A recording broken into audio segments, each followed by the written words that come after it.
So say they give you this line here, 3x minus 2y equals 6, and they say find a line that's parallel to this line, but it goes through this point. Now just real quick, if you have a line, there's a lot of lines that are going to be parallel to this first line, right?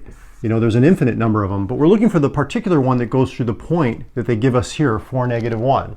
Okay, so the first thing we want to do is, we know that parallel lines, they have the same slope. They're going up at the same angle, and that's why the two lines don't cross. So our first goal is to find out, well, what is the slope of this line?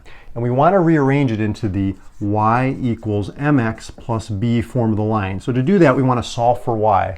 Okay, so how do I get this y by itself? Well, I'm going to subtract 3x from both sides of the equation.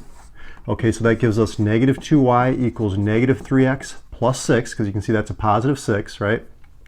And then we want to divide everything by -2, because we just want to get that y by itself.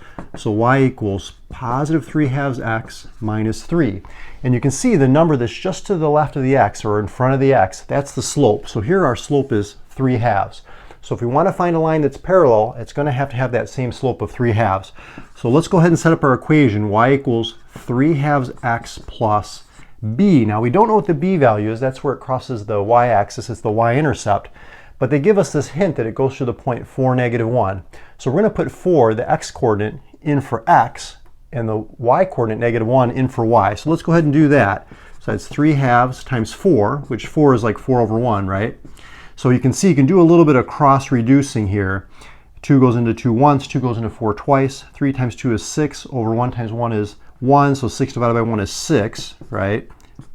And then if we subtract 6 from both sides, you can see that b equals -7. All right, so now if we put the -7 back in here, we've got our equation. Y equals 3/2 x minus 7.